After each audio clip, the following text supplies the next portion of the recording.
Good morning, everyone. My name is Pete Tifley. I'm the Senior Manager for Global Partnerships for Trihedral. And I'd just like to welcome you along for a start to today's presentations and our virtual breakout sessions. So I'd like to introduce our next presenter for this hour. And we have, it's Sandro Esposito. He's the VP of Sales and Marketing. And this session is going to be focused on using MQTT to bring sensor data into a cloud application. Sandro, he serves as the Vice President of Sales and Marketing for SignalFire Telemetry, a great partner of ours, and has responsibilities for managing the portfolio and the commercialization of the company's wireless telemetry solutions. So, Sandro, are you there? Yes, I am. Very good. Excellent. So just before we begin, I just wanted to say that if at any point, if you'd like to ask a question to Sandro, the presentation is going to be about 40 minutes long. We'll have 10 minutes then for Q&A. So just type it as I should be showing there on the screen to ask a question as well. So if you can begin doing that at any point. So you so around about 40 minutes, we start asking those questions as well to Sandro. And then you should have 10 minutes to basically go and take a bathroom break, whatever you need to do. So you get a 10-minute break after that. And if you need to change stream, you can do that as well. So I have more instructions at the end of the presentation. So apart from that, it's going to be over to you, Sandro. So I'm just going to, so thank you for joining us. I'm going to share my screen now. Please. Well, good morning, everyone, and thank you for this opportunity to give some, hopefully, some insightful information on bringing sensor data to the cloud. I work for SignalFire Telemetry. We're a company based in Massachusetts. What we do for a living essentially is bring data in your hands using either RF technology or just recently using cloud-based applications and using a cellular-based device. So we tend to be agnostic. We want to be a company that makes it easy to bring the sensor information into your application without the use of wires. So you choose a sensor that makes that is a best-in-class sensor for your application. You choose what application is best-in-class to monitor the information, and we just make it easy to take the data from A to B. That's really our goal with SignalFire. So here are the couple of topics I'll be covering. I'll try to be both like PowerPoint and do some hands-on demo using some demo over here I have in my office. So I'll cover like the protocols for cloud connectivity, specifically one that is becoming really the industry standard called MQTT. Probably many of you are familiar with that standard. And then I'll do a parallel with a product that we manufacture called the Ranger. And how does it leverages MQTT technology to really make it easy to bring the measurement into your application over an LTE type network. We are also like having our RF-based technology in the near future be able to connect to the cloud as well. So by being able to aggregate many sensors using 900 megahertz back to a gateway into the cloud. So just a little parallel on that topic in the future, maybe another presentation like this. And then I'll do a demonstration on MQTT, just showing you how you can really the concept of this broker, the middleman, how it's simple to change the end device in terms of where does it publish its data, how to choose the middleman, and how does an application then subscribe to that information. And obviously a little section on Q&A at the end. Hopefully I have all the answers to your questions. So to start with, I'd just like to say how MQTT has become the industry standard. A wealth of applications out there are using this type of technology, you know, Autosol, VTScada, Ignition, OSI Pi, Signa, the list goes on and on, okay? So the reason I put this out there is just to show you how broad the applications can be with MQTT, and how in the early days the standard may not have been like well adopted or maybe perceived more for our hobbyists, but now it's mainstream into the industrial automation world, more than just like home automation or for hobbyist type of work. Many of you maybe not know that actually I didn't know that until I did some searching on the standard, that Facebook uses MQTT for the messenger application. So it's this one-to-many type of like capability that MQTT has, but really it's to optimize the battery life. That's the reason why apparently Facebook chose MQTT for its messenger, which is also the reason why we picked MQTT for our battery powered device, is to optimize battery life as well. Some of the MQTT design goal, well, it was really designed to make it easy to connect machine-to-machine world to the called the traditional IT world. Also to cater to like frequent network disruption. So these unreliable either like satellite connection, which was initially that's where the MQTT protocol was invented. This protocol was initially designed really to transmit data from pipelines, pipeline measurement to satellite. And you know how the cost of satellite is expensive. So there was a need to make something that's really low bandwidth, the fewer bytes as possible to move around and to be deterministic because of maybe intermittent connection with the satellite. And the expectation was also that the client may have limited resources and not like a super powerful computer to receive this kind of information. Have deterministic messages to guarantee the delivery of the message or the measurement. But something that also the protocol was designed for was to support a large number of devices. So being able to have like up to 10,000 or more clients being able to subscribe to a message that comes from that one single device. And in terms of integration, using the information or making use of those measurements, make it simple, make it easy to really just get the data in a form that can be easily integrated into a supervisory system. And one of the key points on this, I'm not going to all the bullet points, was picking the ones that are most important, but to be industry agnostic. So to have the standard that is industry agnostic, sensor agnostic, so that the user can pick and choose what's best in terms of measurement and in terms of cloud-based application. The MQTT protocol is a publish subscribe type of application. So the publisher essentially sends a message, points to a broker. The broker is the middleman.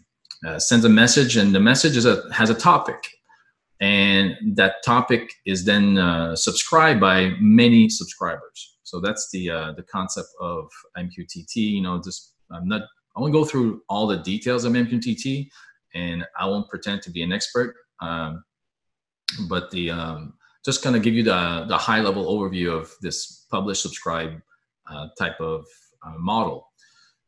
So the producer, the sensor, the edge device, the gateway publishes a message, points to a broker. And then the host, the cloud application, then subscribe to the broker's message. So there's really never like a direct connection between the end device and the application software that is making use of that data, which is great for security, for one. There's no exposure of IP addresses or concept of an IP address. All that goes away. And then you can use TLS security in the messaging for the message to ensure that you have a secure end-to-end data transmission. So which brings me to the broker. The reason I'm going through that is because in a few minutes I'll be showing you an actual example of using or redirecting to a different broker. So like I mentioned, the publisher sends a message to a broker. Brokers can be, one of the popular one, Mosquito, HiveMQ. There's others. So these brokers are the middleman that will be responsible for receiving the message and serving it to a subscriber. So many devices can publish to the same broker, and then many subscribers can subscribe to that given broker and subscribe to maybe all the topics, or they can subscribe to just one topic. Like using wildcards, such as the plus or the pound key, the pound symbol, allows the subscriber to either subscribe to more than one publisher, more than one topic, or just a very specific topic. A topic being a measurement that comes from a device. Now, what's important is like the publisher, in some cases, like the Ranger, and other devices do that too, I believe, is the publisher in some cases can be configured such that it will not publish the message unless it knows that there is at least one subscriber that is subscribing to the broker. And the purpose of that is, imagine you have an important measurement that you depend on, and the device is like sending it out. It's actually sending it out to no one at the end of the day because there's no one behind the broker subscribing to it. So there's some intelligence there at the edge that says, why should I publish something when there's no one out there that's going to be receiving it? There's no catcher. So this concept of server state online can be configured in the broker and also in the end device to either depend on that state or configure that if that state is not available, still allow that message to go out. So that's the concept of server state online. And also it's a gotcha in some cases. In our installation, some broker setup and subscribers were not using the server state online, and therefore our product was publishing, but yet the subscriber had not set the server state online to be enabled or disabled. So just be careful on that one. So MQTT versus HTTP. At the end of the day, the MQTT platform was really designed to utilize as little as possible amount of data. So this box over here, this chart shows like, using cellular Wi-Fi, HTTP versus MQTT, there's a huge difference of like the number of messages per hour that HTTP versus MQTT can handle. So if you divide that by the percentage of battery per message, you have a higher percentage of use of the battery when you're using you'd be using some HTTP type based technology to move data around versus MQTT. And I'll show, you'll see that in a second when I do the demonstration of how MQTT works. The reliability of messages, moving, ensuring that the data did go all the way to a subscriber. 100% reliability, as an example, with MQTT versus HTTP. So this chart on the top just clearly illustrates how the premise of MQTT was, when it was designed for like pipeline to satellite, it was we need to deal with unreliable networks. Cost of data is expensive because we're using satellite communication. We need to minimize the handshaking. And so at the end of the day, the result is a very efficient protocol that an edge device like the Ranger is capable of having a longer battery life and use less data, which means data plans with your AT&Ts, your Verizon are less costly because you're using less data to move data around. Oops. Wow, that was my keyboard just like, sorry for that. My keyboard just, let me just go back to my slide. Don't know why my keyboard is acting up like this. Sorry for that. So, which brings me to the Ranger.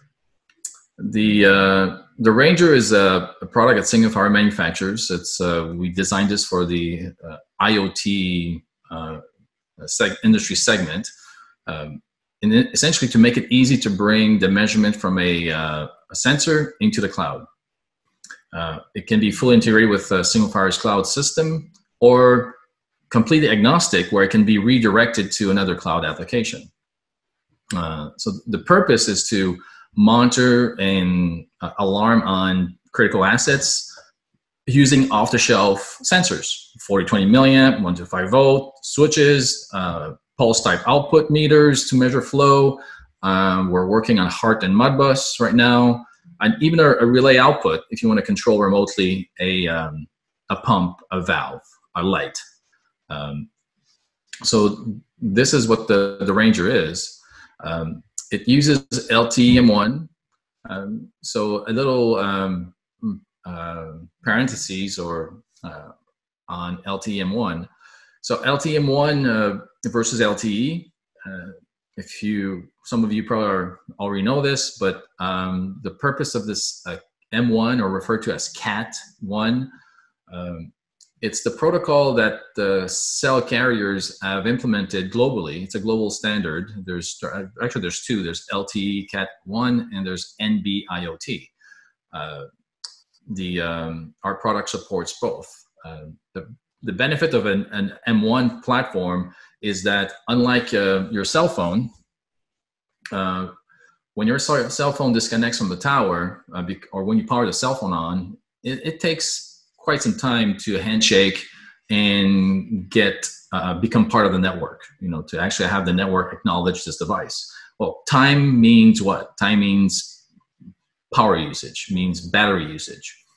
The M1 technology allows a device like the Ranger to, when it goes to sleep mode, still make some measurements, but be asleep and not transmitting to the measurement yet to the tower. The carrier keeps the device alive on its network, such that when the device wakes up and makes publishes, it's instant. There's no delay, and therefore less usage of the battery because of that. So this is the one of the, I would say, the highlights of the main benefit of the CAT1 versus LTE. So if you're going to be using a device like the Ranger or other device on the market that are LTE CAT1, just make sure you go to your cell carrier and you specify a CAT1 card and not just the LTE data plan like you would put in like a SIM card in your notepad. So it's really specific, CAT1. There's also some modes like low power mode, allowing the device to go to sleep and remain connected. So these are important things that CAT1 brings in. So specify that kind of card when you go to your cell provider. So that's at the end of the day, the Ranger has inputs. You connect your sensor, and it broadcasts the measurements over LTE-M using MQTT, and we've adopted the SparkplugB type of message or language. And using TLS security that you can embed into the Ranger and then match a certificate in your application, you can ensure this one-to-one security as well. So the Ranger can publish its data to a broker that is associated with a SignalFire cloud, or it can publish to a broker of your choice that would then go into your application, like say like a VTScada. The hardware, so multiple inputs and outputs. You can connect analog ins, digital ins for like switches, and a high-low level status, a relay output, and you have even a micro SD card for data storage. Should you lose communication with the tower for a little while, then the data is still collected. So And everything is battery powered, or it could be solar powered, or even externally powered. So it's this enclosure meant to be outdoors, meant to be in an initial environment that has a built-in cellular connection, built-in GPS, multiple inputs and outputs, and it transmits directly from the edge device. Let's call this like a sensor or an edge device, transmits MQTT right to your application. If a user needs doesn't have a cloud application, we offer one. Someone that wants something more customizable, where you can have like bar graphs and tanks and images of pumps moving up and down. Well, there's applications that are more better at that. Our cloud application is something that is more like from a convenience standpoint, something that it makes it easy to read your values, send a text message, have some trends, and then have like some basic bar graph kind of thing. So in some applications, this is sufficient. Maybe more advanced users would like to have a more involved system. So there's many solutions on the market that can do that. Here are some of the markets and applications that we see: pipeline pressure monitoring, boost station, lift station, valve positions. For the water market, like water distribution pressure, pond levels, the velocity of flow streams, the volume in flow streams. In the oil and gas market, wellhead pressure, the tank levels, manage your production inventory, being able to dispatch pumpers when your tanks need to be taken care of. In the tank industry segment, well, tank farm monitoring, level, volumes, and agriculture also. Water usage is a big one. Being able to put these on on meters, and such that a municipality or farmer or a water district knows how much water is being used by farmers, and being able to even control your irrigation pump. So there's a lot of applications that MQTT is now an enabler, makes it easy, truly makes it easy to take the sensor like the Ranger or something else on the market and bring it in your application, where you can actually look at the information from your phone. So here's a couple of pictures of what the Ranger, to give you an example of installation. This is a pipeline, a water pipeline, where there's a pressure transmitter underneath this this structure. Gas chromatographs, where with pressure transmitters over here on these tanks, being able to send someone to replace the GC inner gas bottles and replenish them based on if they're like a 25% left to go, versus sending people out for nothing. In agriculture, water table monitoring with a downhole pressure sensor. Here the Ranger is monitoring whether or not the water table is affected by construction going on around it, a pipeline being put in place, chemical tanks, knowing when to send someone to refill the tank, tank usage, run rate of the tank,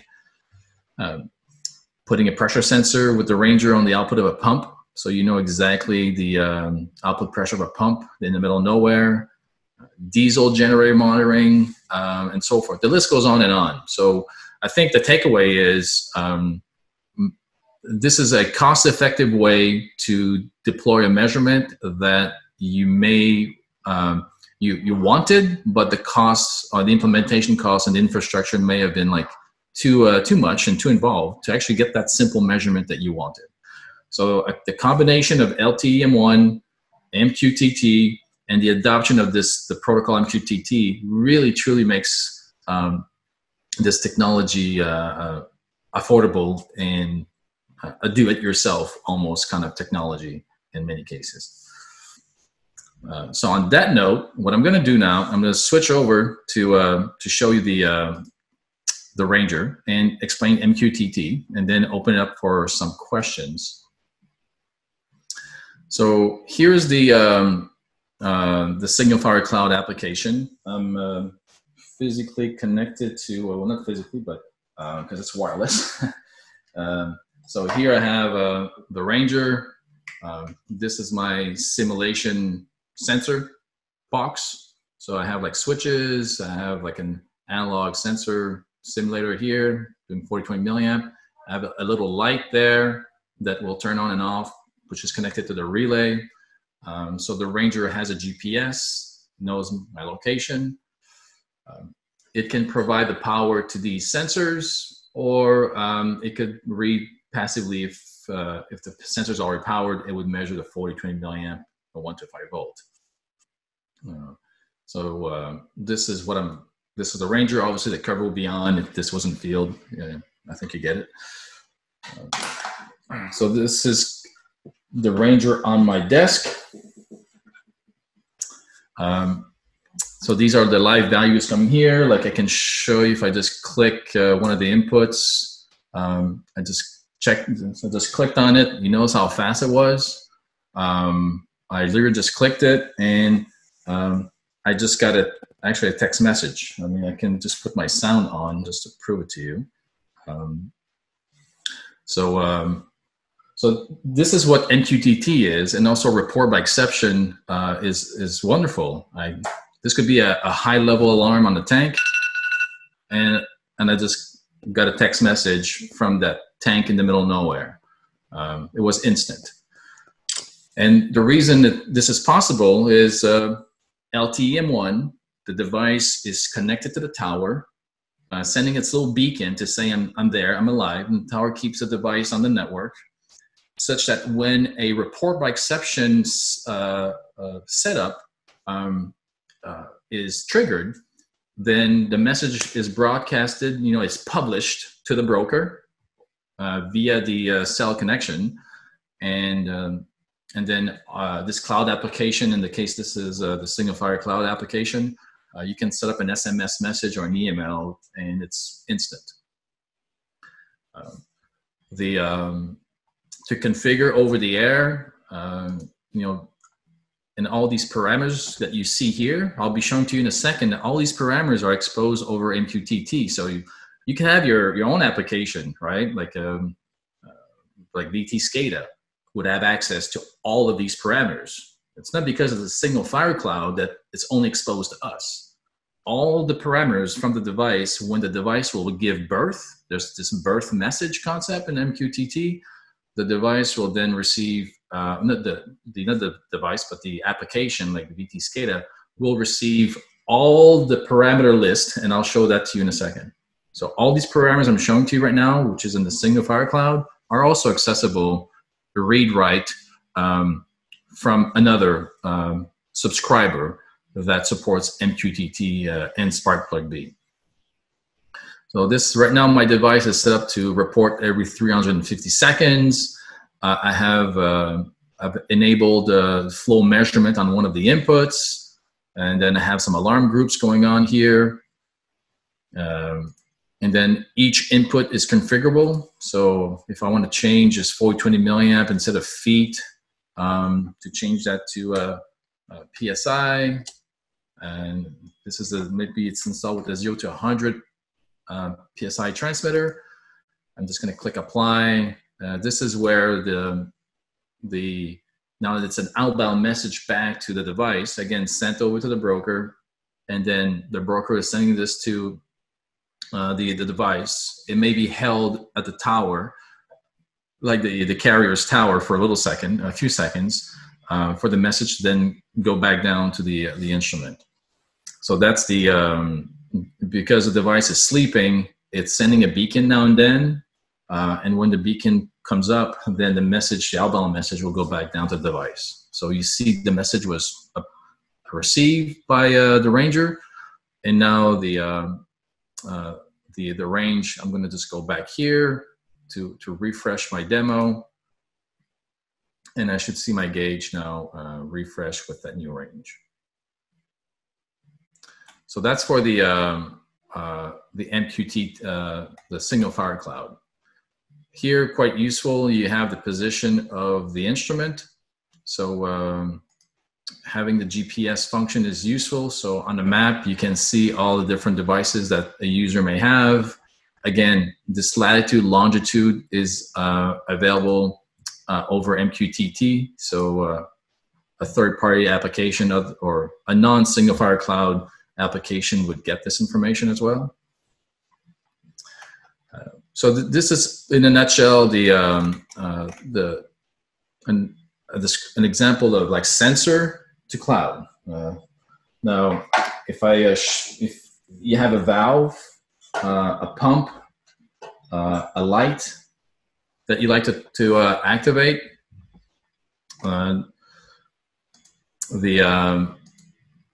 there's a way to also send a command to the relay, and then the relay will then turn on or off based on the, so you see the slide just turned on right now.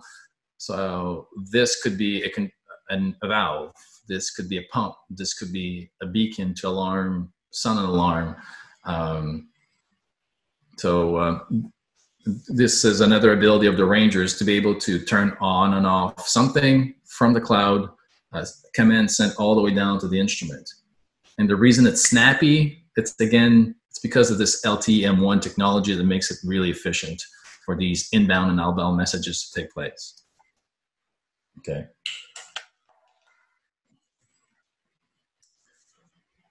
So now I covered like the SignalFire cloud. What if a user wants to have this device connected to another cloud? Well, let's change the middleman. Let's go see the middleman for a second. So over here I have this, the Ranger software interface. I'm connected to this, right over here, there's a micro USB port. Yeah, right there, okay. So I'm connected to this micro USB port on my Ranger, and the purpose of connecting to the micro USB port is to change the broker or to configure the device when it's not connected to a cell tower. You may have a use case for that, so that could be practical. So let's pay attention to the screen over here for a second. So the Ranger is currently powered. You can see that it's connected to Verizon. The signal strength I have over here, here's my RSRP. And broker-wise, MQTT-wise, I'm connected to the SignalFire Cloud broker. And this is what is driving the screen over here. So if I need to change the broker, you click on Custom. And I'm gonna use we have a broker set up for demonstration purposes. I'm gonna put the credentials of that broker. And this broker, just to show you this in parallel, is over here. Okay, I'm gonna try to do this right there. Okay. And so there you go. So I'm gonna show you how this device, which is currently offline, okay? Pay attention to the right screen where it says offline. I'm going to put the security that's necessary. So the Ranger supports TLS. You can manage your certificate by clicking this button here, import your type of certificate that you need into the Ranger, and then load that same certificate, obviously, in your application software. So you can do this with the Ranger. And I'm going to now apply this change. I'm going to go to this broker, the phone credentials, look on the left-hand side. Right now I'm connected to a broker. Now I'm going to disconnect from that broker. The unit will then re-handshake, find that broker, and notice right there on the right side, it says online. It took, I don't know, a second. And now I have the Ranger connected to a broker that has nothing to do with the SignalFire Cloud application. This could be the broker that that VTScada is using, bringing data into VTScada. Okay, it has completely disconnected from SignalFire Cloud, completely.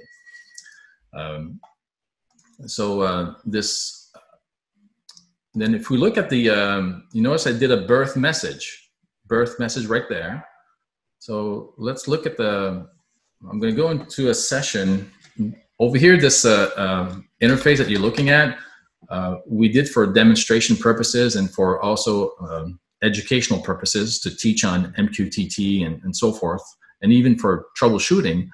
We did this interface. We're using Node-RED, and the back end of that is Node-RED. But it's just to show you like Ranger to a different broker into a different application. In this case, it's Node-RED, and we did this little application using Node-RED. So remember what I mentioned about MQTT when to be efficient? Well, when it gives birth with the list of all the parameters, all the tags, or the measurements, the type of measurement, the value, and so forth. So that's when it gives birth. And from that point on, this is so that the host now knows the map, has a map. The alias 1 is the reboot. Alias number 12 is the battery value, and here's the battery value. So this birth message, now the host knows, okay, now I have a map of all what the measurements can be. This is where MQTT is super efficient. You don't have to program in the host all the tags like the traditional old way of doing like DCSs and control system, knowing the tags first, mapping the tags with the end device. So it's way more user-friendly like this. So now I'm going to make a change, like one of my inputs. I'm going to change like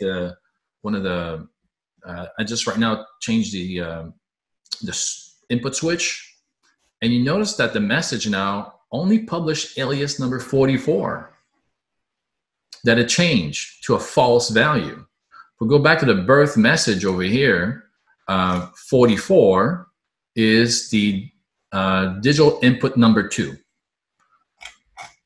The digital input number 2 has changed, and so the only thing that was broadcasted using data, right, using the data from Verizon, the amount of time to be up in the air, like, you know, the air time for the device to broadcast, well, the only thing that it had to do was just send that only information. And that's the beauty of MQTT. It's this, I'm going to only send what changes. If it doesn't change, why send it? Why take all that overhead of kilobytes of data for nothing? So I just want to, this truly is MQTT in action, in a nutshell. Make another change. Now change the analog value. Now this analog value has not reported yet. And that's because the measurement using the analog signals, we can set them on a set interval. I'm going to just force my device to check in with the tower. Remember what I said before, the device is set to check in every 350 seconds. You can set this to every minute, every hour, every day. It's configurable.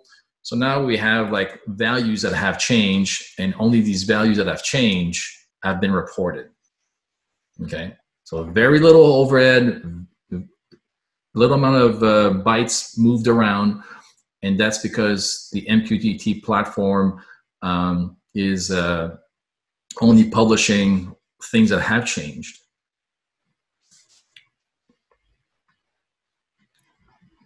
So now I'm going to go back to, this concludes the overview of MQTT and the Ranger, an example of a node that transmits over cell towers and use MQTT right at the edge. And I encourage you to go and test drive the Ranger today. You can go on our website and experiment the Ranger real time. And on that note, I'd like to thank you for participating, and I'll open up to questions. That's great, fantastic. Thank you so much, Sandro.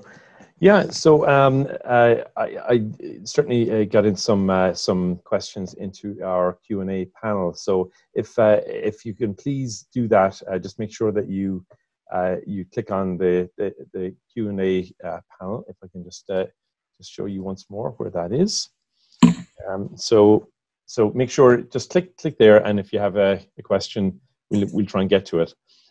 So the first question that I have right now, anyway, Sandro, it's besides HTTP and MQTT, are there any other protocols being used? Well, there's in terms of language, there's like language like Java. There's languages like of that nature that are used. And JSON, different kinds. JSON, yeah, JSON. That was the. Yep. There's from a transport layer, HTTP versus MQTT. These are the two leading ones. There's probably others, but we have focused on MQTT. Very good. Okay, thank you. Yeah. So the next one. So which security platform does MQTT use? TLS. TLS is the security platform that can be embedded in the end device. Excellent. Okay. Next question. Does Ranger communicate with cloud-based software like OSI Soft Developer? Yes. OSI Soft Pi has a Pi connector for MQTT and also SparkplugB. So if you consult with your OSI Soft Pi vendor or you go on their website, there's some blogs you can find that MQTT connector to the Pi historian. Very good. Excellent. Yeah, thank you. Another one. So what if there is no LTE service available to the Ranger? Is there an option to add Wi-Fi or other radio technology to the Ranger? Well, the other option is like RF. So we have another product platform that is completely 900 megahertz. So if there's no cell connection in that area, we then use our long-range RF solution that then you can bring the information to a location that you do have cell connection and then bring it to the cloud. So you go from you use 900 megahertz over miles and then go to an access point that has internet connection to then go to the cloud. So that's what we offer. It's 900 megahertz. Very good. Not in the Ranger, in our other product platform. Very good. Okay, and questions are still rolling in. So if VTScada doesn't support MQTT SparkplugB natively, how can you get data into VTScada? There is a driver by Autosol that is available or just got released. I think it's hot from the press. We actually tested it. We had also a test site that was using the Autosol driver. I think it's available today, but don't quote me on this. I think they just released it. Sure. And of course, the fact that it still is an MQTT published message. So technically, like using the MQTT driver that's native to VTScada, it's not the SparkplugB version, but it's MQTT. It can still actually bring it in via Mosquito or Hive, technically. Yeah. So you subscribe to that. Yeah. Okay. Thank you. What is the historical or buffering capability versus communications outages, etc.? And what is the fastest update timing versus battery life? Good question. So buffer, we store 200 events. An event is a value that changed into the built-in memory of the Ranger. With an SD card added to it, something that we're implementing in the firmware shortly, you'll be able to store weeks and weeks of data if you have weeks and weeks of being disconnected to a cell tower. Yeah. So right now we store 200 events. So say you measure every 5 minutes. So 200 times 5 minutes will be the duration of, like, say, a cell disconnection. That's our offering today. And in terms of battery life, every 5 minutes, about 5 years, you can update as fast as every 5 seconds if you wanted to, but then it's your data plan. Well, the battery will suffer greatly. You would need external power to have any decent battery life. At that rate would be maybe a month. If you go in the seconds range, then if you want to also pay the data with your carrier because you're pushing data so often. Really, the platform is meant to be not a real time, but report by exception. and then interrogate as you need the device so that you have good battery life. Very good. Okay. So actually, next question was about battery life. Okay. Someone just said, I have two questions. Is Ranger battery powered? Yes. So the Ranger is. So if I show it to you here, so there's the white part. Here is the battery pack. There's like 4 D-cell battery, a lot of power under the hood. I need to say there's like 60 amp hour over here battery. And so like I said, like every 5 minutes, 5 years, if you do like a lot of the water, wastewater type of industry where you need a measurement of a level or flow, it could be every hour, battery goes up to 7, 8 years. If you're using like a pulse type output, like let's say you have a flow meter with a pulse output, well, the Ranger will capture all the pulses, even though it's not checking in into the tower. So say you check in every hour, all the pulses will be captured, all the volume totalizing will be captured and only pushed every hour. And so you end up having 7 to 8 years of battery life. Or you connect over here. We have a solar power option where we have a little solar panel that goes above, and now you're battery free. Very good. So the add-on to that question then was, if so, what's the battery life?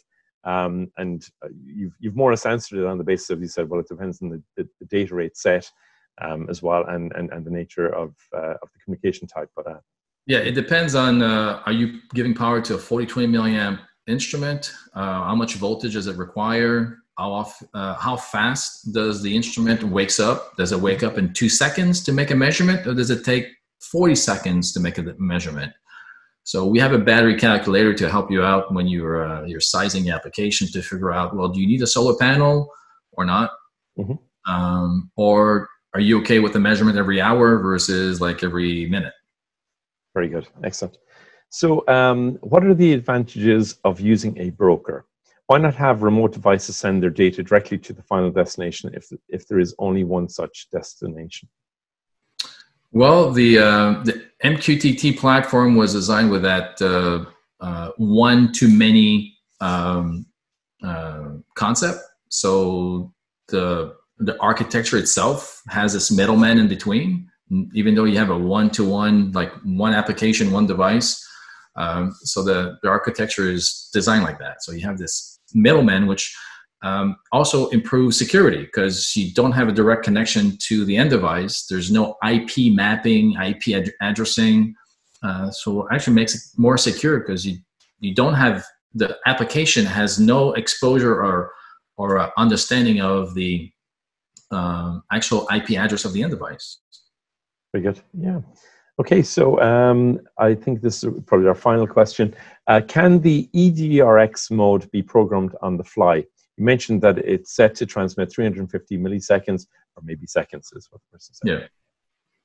Yeah. So the Rangers by default has EDRX, which means that it goes into its power saving mode, and it sends a beacon to the tower every 10 seconds to say, I'm alive, I do exist. And so when it's ready to transmit, it's instant. So that's the EDRX mode.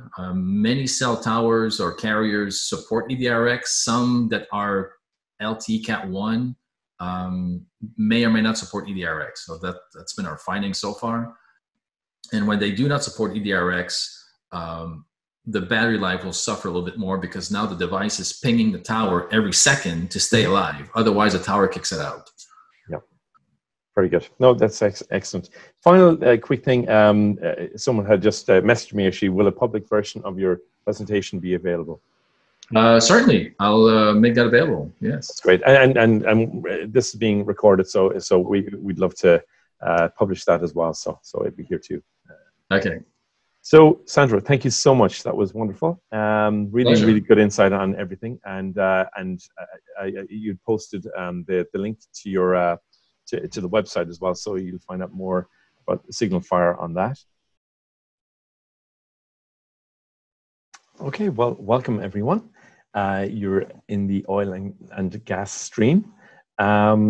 So our next presenter is someone that many of you will know, this is Stephen Miller.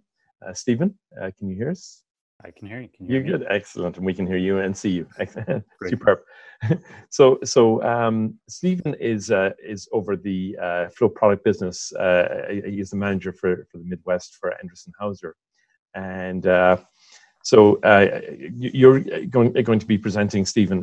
It'll be about a new ultrasonic flow meter for inline gas flow measurement that was developed by Endress+Hauser, I believe. That's correct.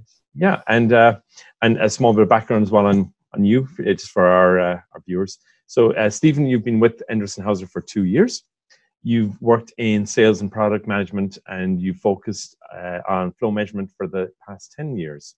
So, you graduated from Penn State University with a degree in electrical engineering. So, you're well qualified for this. So, so fantastic. So, I'm going to hand the control over to you for your presentation, and what I meant to say as well that I'll also do be collecting like the Q&A. If you type into the Q&A, it's on in the bottom of your screen. Just click on the Q&A panel, and you should be able to type any questions that you have for Stephen, and we'll ask that later on. So over to you, Stephen. Thank you. Thanks, Peter. Peter, are you seeing my presentation Yep, mode? we are indeed. Perfect. Great. So thanks for the intro, Peter, and definitely a big thank you to VTScada. I mean, this is a really cool event that you guys are hosting, especially in these times. So thank you for inviting us and giving us the opportunity to present. Appreciate the intro. You know, one sad thing with this quarantine, for me at least, I'm used to being out on the road in front of customers and with other salespeople, and I used to get the daily jokes about the Steve Miller Band and Fly Like an Eagle and Joker, and it's sad now that I don't get those jokes on a daily basis. So if you're feeling up to it, go ahead and make some jokes in the comment section, and those would be really appreciated. So. All right, before we really get into the meat of the discussion about the new ultrasonic meter, I'm sure you've heard this message many times from other vendors and from your own companies, and it's all over the place. But really, we just hope everyone out there is safe and healthy in these times. Especially the workers that aren't fortunate enough, like myself, to work from home.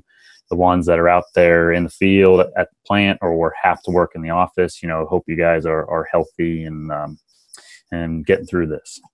So Endress+Hauser is here for everyone out there. So whether an Endress+Hauser current customer or not, I mean, we're happy to help in any way that we can, be it not just products, but from a support perspective. We have some creative ways to help you guys out in the field.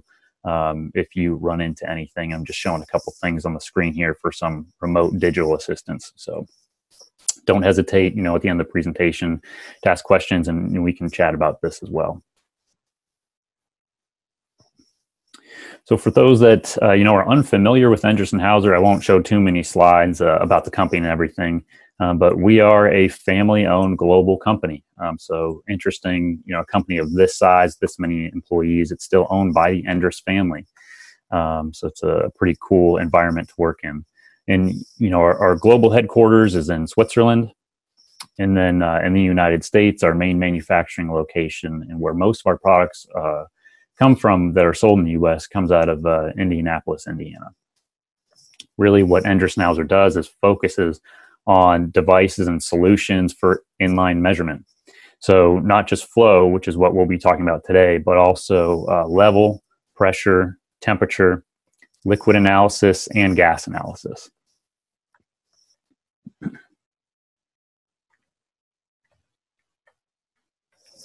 So what we're going to focus on is, as I mentioned, the Prosonic G300-500. It's really a new endeavor for Endress+Hauser. We have many other technologies that can measure gas. We've been in the natural gas space for quite some time now. And we do currently have another gas ultrasonic meter. It's really specific for certain applications. So this opens up a lot of opportunities for us. In terms of those applications and opportunities, we're in the natural or oil and gas stream here, so we'll just focus on those. And really, when you think about the gas flow measurement applications, we really could be talking about, directly at the wellhead in, gas-rich shale plays that are out there, and then up to the gas processing plants and the refineries and potentially even distribution. So production and test separators has been a pretty good application for us thus far. There's some key things about the device that actually allow us to apply it and measure wet, saturated, and dirty gases, and we'll touch on that. But that's a key application that the device can be used in. Consider natural gas gathering lines, and even at the gas plants themselves. So the treating units like the amine treater, glycol and mole sieve dehydration units, NGL recovery units, fractionation units, maybe even some vapor recovery. Those are some key applications, really more towards the midstream side. And then, even fuel gas. So wherever natural gas is consumed, we're seeing a growing need for measurement equipment to monitor and control the actual fuel gas for burners and consumption. So this device is a key player there. Really just wet, dirty gas applications. That's really the main message and main takeaway where this device can be used.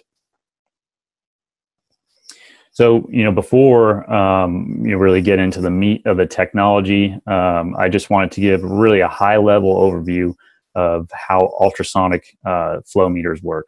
So these are transit time ultrasonic meters and can be really both inline and clamp-on type devices. So with an ultrasonic meter, you're going to have two sensors that are located, at least two sensors, on either side of the pipe, and that's what this is depicting right here. You'll have an upstream and a downstream sensor, and they're really positioned at specific angles, and this distance between the two sensors is very precisely positioned.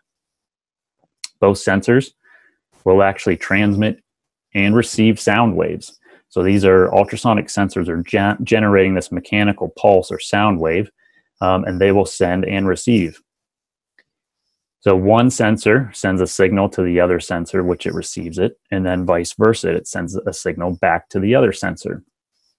If there's no liquid or gas flowing inside of this device, the time that it takes for that sound wave to get from point A to point B and then point B back to point A is identical. So there's no difference in time between that transmission. However, if you start flowing liquid or gas, the time that it takes to get from A to B and B to A will be different then. So think about it, when this quarantine's over and we're canoeing or kayaking in a river, it'll take you longer if you're paddling upstream a certain distance versus if you're paddling downstream at a certain distance. So that time differential, which is why this device is called a differential transit time ultrasonic meter, is proportional to the flow velocity. And we know what the cross-sectional area is of this device, so then we can then calculate what the flow rate is, or volumetric flow.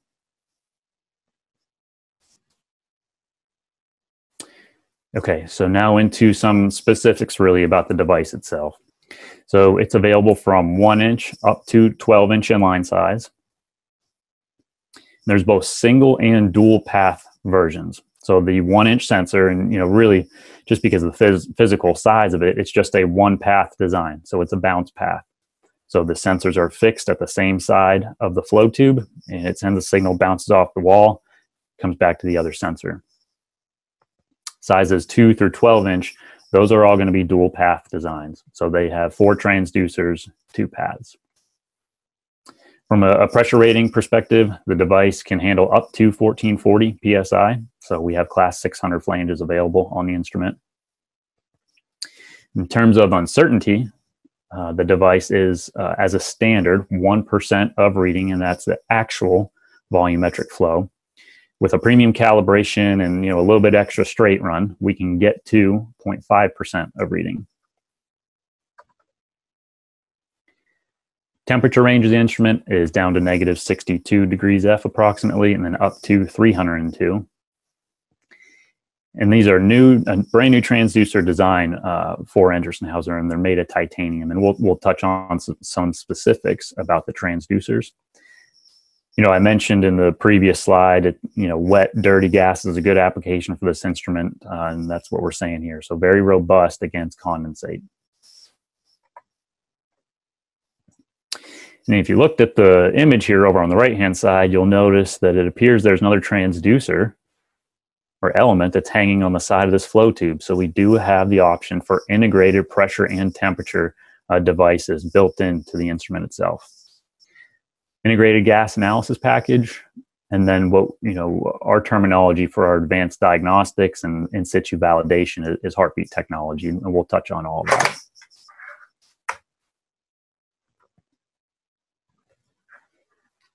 So integrated pressure and temperature sensors, it could be of big interest to the gas customers out there.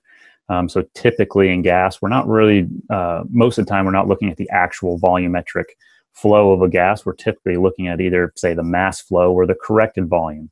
So whenever you're looking at corrected volume or mass flow, it's really important that you are currently measuring the temperature and the pressure. So having these devices embedded and built into the instrument is a pretty big deal, because we can do all the conversions and the math inside the transmitter itself, and you're not consuming any I/O points in the PLC or the DCS. Nice thing about these integrated instruments is they're directly integrated into the transmitter, and it's not consuming any I/O. So these will not take a 4 to 20 input into the transmitter. These are built directly into the processor of the unit using a low power digital communication protocol. So you won't consume any I/O inside the transmitter.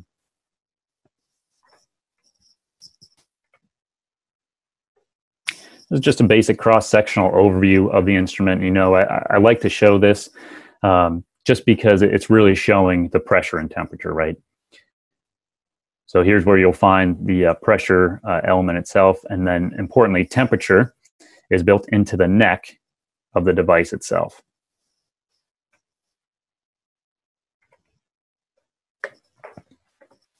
So we have these new titanium transducers that we developed specifically for this product, and you know, really to step up from our other ultrasonic device, and that we can handle the high pressures, greater resistance for corrosion potential, and you know, they're really mechanically robust in terms of the filtration, and even the size of the transducer itself. We talk about, you know, wet gases, dirty gases. What's really the problem with a wet gas in ultrasonic meters? And one of the challenges is actually you can potentially bridge the gap between the transducer and the transducer socket wall.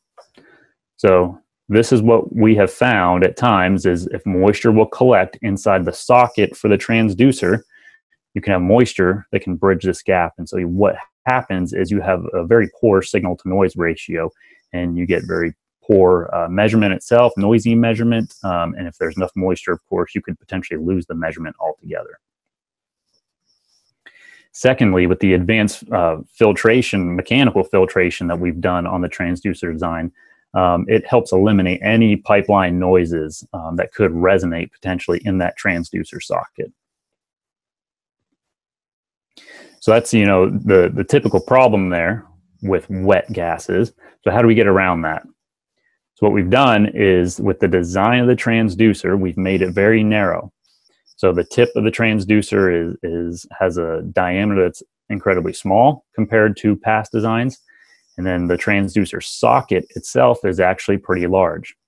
Typically, what you would find is a much tighter gap in between the transducer and the transducer socket wall. Well, we've increased that gap. So what that does is that eliminates the potential, or reduces the risk for moisture condensate to bridge the gap between the two. Secondly, you'll notice that there's this little red indication here on the transducer socket, and so we've added some machining to the socket, or a chamfer. And then you'll find there's also a hole that connects part of the socket to the flow tube itself. So the big benefit there is, if moisture does happen to collect inside that transducer socket, the gap is so large that it can't connect. This chamfer, or this beveled edge, allows all moisture condensate to evacuate the transducer socket. So that is for the horizontal installations of this device. If it happens to be installed vertically, that's where the drainage holes come into play here. So if it's vertical, Of course, the socket is at a certain angle. You could have moisture collect inside of that socket. Well, the drain hole is at such an angle so that if moisture does happen to collect or fall out of the gas inside the transducer socket, it actually completely drains out.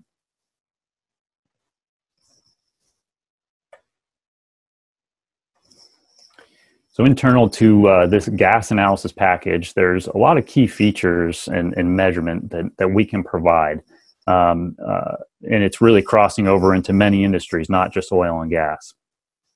The big thing is, we can do gas mixtures and changing gas composition with this gas analysis package. If we were in the coal industry, mining industry, or even say in the water, wastewater, or pig farm, biogas and off-gassing that's wet, we have a nice feature there to produce actually the methane content of the gas stream. Specifically though, in oil and gas industry, where most of the time we're talking about natural gas, and we have a couple ways that we can calculate the corrected conditions, and so using the standardized calculations, it's done according to AGA, and then we can also use the sound velocity to correct the natural gas. These are just some of the parameters that you can get out of the device, some with that gas package. So without the gas package, you can of course get the volume flow, corrected volume flow, mass flow, sound velocity, and some of these others. Importantly, with the gas analysis package, though, if you're in certain industries that this makes sense, you can also get the calorific value and the methane content, as I mentioned.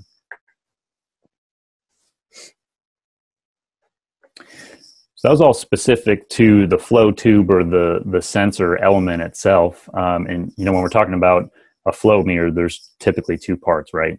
There's the flow element, and then there's the flow indicating transmitter, or the electronics with the instrument. So with the Prosonic G, we have two transmitter options, and they're both the same except for the configuration of where the transmitter resides. So our Prosonic 300, the transmitter electronics will actually sit right on top of the flow element itself. So it's an integral compact design. The Prosonic 500, just a remote mount version of that transmitter.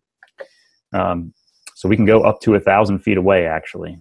So pretty long distance between the flow tube and the transmitter. Only other benefit you get with the Prosonic 500 is that it gives you another I/O point.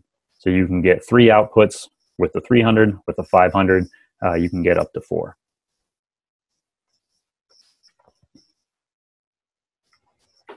This is probably what VTScada likes to hear in terms of integration into systems. We do have the common industrial protocols available, and then, really specifically for oil and gas, right? So this device is actually being launched in phases. So what's available today is HART and Modbus serial communications. So that's available today with both the 300 and 500 Prosonic G. Secondly, what's going to come out in another release of this device, which will be next year, is we will also have Ethernet IP and Profinet. So for the folks out there that are starting to look into the industrial Ethernets, we will have that available coming next year. Along with that, we still have the traditional analog I/O available as well.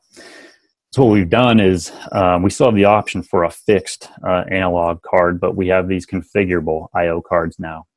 So you can get a configurable board, and then you can tell it on the fly what you want it to be. So it can be a 4 to 20 out, 4 to 20 input. Maybe you want to use your own pressure transmitter or temperature transmitter for the corrections. Status input for totalizer reset, maybe pulse outputs, etc. And you can change those at any point in time in the field. We also have this, it's more of an advanced memory or data storage concept internal to the instrument. It really does a lot in the background. The important things that I really like to point out with our historom is that we have an event logbook that's built into the transmitter. So anytime an event happens inside the device, it will store it inside of this logbook. So if it's an error message, it will give you a code like what you see on the screen. It'll tell you where the error or warning message resides. So the top one you'll notice is for current output 1, the time, and it'll give you some remedies as well. So this allows you to go back in time, and if there's some sort of upset in the process, or maybe you don't trust an hour ago what the instrument said, you can go into the logbook and maybe see if something happened back in time. Secondly, with this historom is we have a data logger on board the device. So, you can actually trend process variables as well as diagnostics in real time while you're connected to the instrument. And it's actually stored inside of the transmitter of the instrument. So it can be pretty powerful in terms of diagnosing out in the field.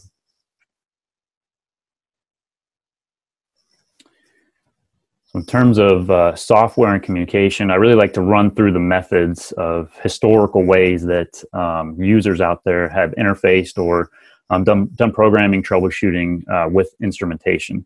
And one of the traditional ways, and still a lot of people still like to do this today, is go up to the HMI itself and press the buttons per se. So I like to work through the menu structure of the instrument right at the HMI. One of the most common ways that I find that people still like to interface with their instruments is using a handheld device. So be it a handheld heart communicator, connect to the instrument locally right at the transmitter, maybe even back at the control cabinet itself, and just break the 420 loop and interrogate the variables or access the device via heart. Still probably one of the most common ways. Another option is potentially with a manufacturer's software platform, a laptop, and an interface cable or interface modem. You'll notice I have a screenshot here of a $sign, and normally that would come at a cost, right? So sometimes these programs are licensed programs, and you may have to renew the license on a periodic basis, and we have experience with that as well. So what Endress+Hauser has tried to do is make that simpler for the end users. So alleviate the pain of the extra tools, extra software, extra cost and training potentially for all that equipment. So what we've done is we've embedded a web server internal to the transmitter. So regardless of I/O and digital communication protocol, every Prosonic G300, 500 will have a web server embedded inside the transmitter.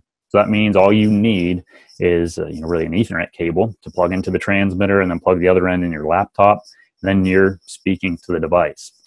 And that screenshot that I showed of the data logger, that was actually from the web server. So it's pretty simple and easy to use. Now, one of the challenges that there could be with that, and we're in the oil and gas world, it's typically never a non-hazardous area, right? You'll notice the device in the background has the cap pulled off of it. It's probably a regular laptop in this example, so you would need a hot work permit. Or maybe the area just wouldn't be safe enough to pull the cap off the electronics. So to go one step further, what we've done is we have the option of embedding wireless communications internal to the device. So what that means is it's a WLAN interface. So you're still accessing the web server of the instrument. You're just doing it wirelessly. It's almost like you have a wireless connection or a wireless Ethernet cable. So you can access it via your phone, your laptop, your tablet, Apple, Android, doesn't matter what it is. And then you can access the web server by typing in the address of the meter into any web browser, Internet Explorer, Firefox, Google Chrome, Safari. All the main ones will work, and you can be on board with the device.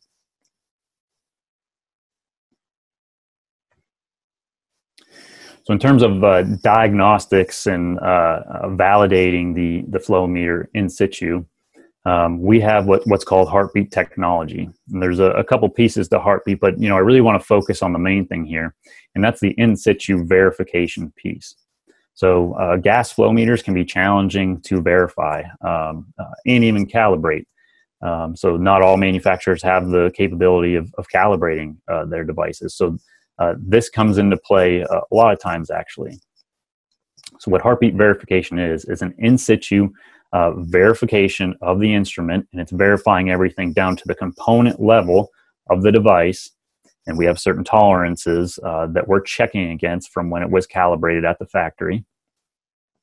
And we're going to give really a pass-fail indication if the individual components passed or failed. If any one of the components were to fail, the entire verification would fail. What we're showing on the screen here is the tests that are run with the Prosonic G. So we're taking a check of the actual I/O loop itself. So if 420 or whatever it may be, from the transmitter to the cabinet and then back to the transmitter, to make sure we have enough loop impedance there for a clean signal to go back to the PLC. We're checking individual components internal to the transmitter itself, and then we're checking the components in the sensor. So we're checking the connection at the transducers. We're checking resonance and signal quality of those transducers when we run this validation.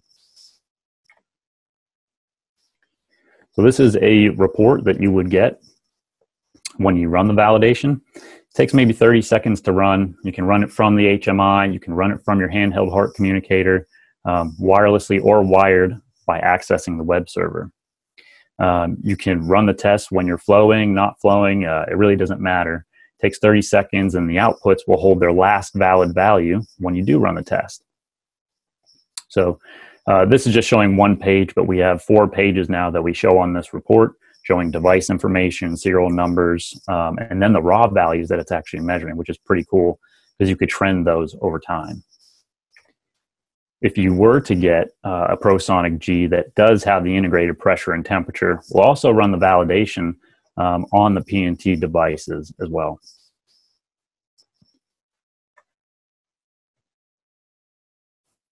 In terms of test data, we have done trials of this, and we have quite a few trials out in the field right now, both clean gas applications and then some harsh, dirty gas applications, which I'm pretty excited to see the results on those. So this is an example of a 12-inch Prosonic G we sent to a lab in the Netherlands, and the device wasn't calibrated. So it was built, assembled, shipped out to this lab. They installed it and began testing it. So some text is in German, so I apologize for that, but I think we should get the idea of what we're saying here. So the red lines are the plus or minus 1% error bandwidth. And of course, the blue dots are going to be the test points themselves, and then we know percentages here for percent error on the y-axis. So this was an actual natural gas test at 300 psi. You'll notice no calibration on this instrument, maintained 20 pipe diameters of straight section, and it was actually, without a calibration, within plus or minus 0.5% in the linear range of the instrument. So that was a test that was done at 300 psi. Same test was run again at 90 psi, and then at 30 psi. The cool thing here that we're showing is the stability of the device at the varying conditions. So natural gas at different pressures. One of the things that I find in a lot of natural gas applications, they tend to be on the lower pressure side. And, you know, it's cool to see that as we lower the pressure of this test, it actually becomes more linear. So it's just something cool that I like to point out. With this device, we didn't just, you know, want to build, manufacture, and sell this ultrasonic meter and not have a way to calibrate it. So we have built a brand new calibration facility in Rheinach, Switzerland, which is, you know, where we're headquartered at. This specific rig will test from 2-inch up to 12-inch inline size. We do have a 1-inch meter, and we'll just be calibrating that on a different rig. So 2-inch and 12-inch will be tested on this rig itself. The uncertainty of this rig is plus or minus 0.25%. And, you know, to point out, it is an air calibration rig. I also like to mention that, you know, really the traditional gas labs of the world, the CZs and TransCanadas, you know, those are really the top of the line gas calibration facilities. and their uncertainties are closer to 0.2%. So, even though we're not a traditional gas calibration facility, we still have a really good measuring uncertainty with our brand new rig. So we have master meters on this rig, and they're PD meters and turbometers, and those are calibrated and validated on a certain periodic basis. Importantly, what I want to point out is that we have our ISO 17025 accreditation in process currently. So on our liquid devices, we do have the ISO 17025 accreditation with A2LA, and we're working on the accreditation right now for this gas rig. We're hoping that we have that accreditation sometime towards the end of this year. So what this calibration does, it allows us to actually do a true, and I'll call it a quote-unquote wet calibration because it's dry air, but a wet calibration of the device. And I think that's something a little bit different for us. We're not just doing a dimensional check of the instrument. We're actually flowing air through it, and we're providing a true calibration certificate for the instrument. And that's one of the ways that we're able to get down to 0.5% error of uncertainty. And last slide that I'll show here before Peter comes back in is our calibration certificate. So every device that we build before it is shipped, it will be calibrated. For the 1% devices, it's no extra charge, and you will receive a calibration certificate with each and every flow meter. Cool thing about this is this really helps with lead time for customers that do require a calibration. So production time is typically around 20 working days or so for one of these devices. And, really our target is in the mid-20s for working days to arrive at a customer's facility with the calibration. So, sometimes if a calibration is required, you may be at the mercy of who's in front of you in line at some of the other cal labs where we can calibrate it, at our facility in Switzerland, and we can get that device to you within 5 weeks. With that, really appreciate everyone's time and interest in especially the oil and gas stream, but especially this new innovation from Endress+Hauser. And love to open it up for any questions.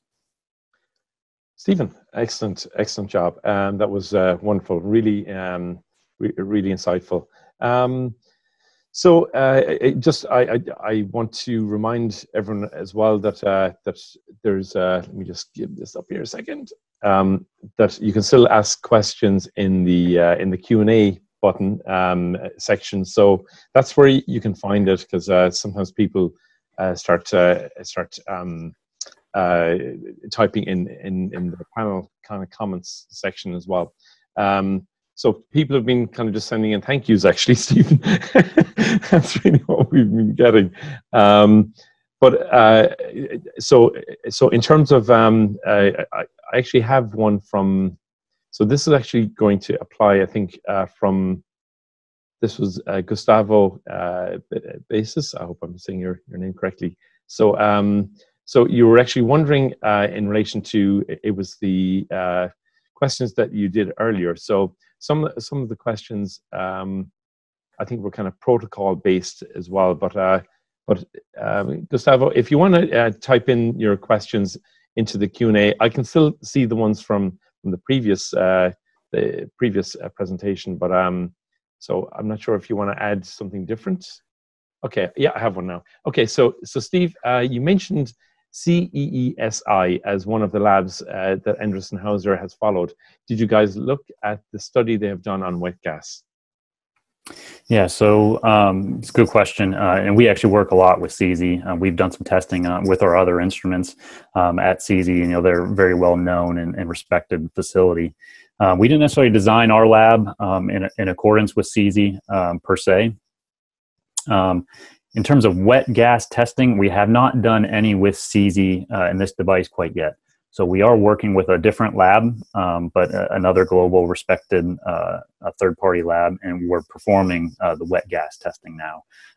When the intent there is really to determine what the limitations of the instrument are. So we have some ideas and theories in mind of true moisture vapor limitations for the instrument. But what we want to do is put it into practice, right? So we're running those tests right now, and we hope to produce some papers and results for the public so that we can distribute to everybody.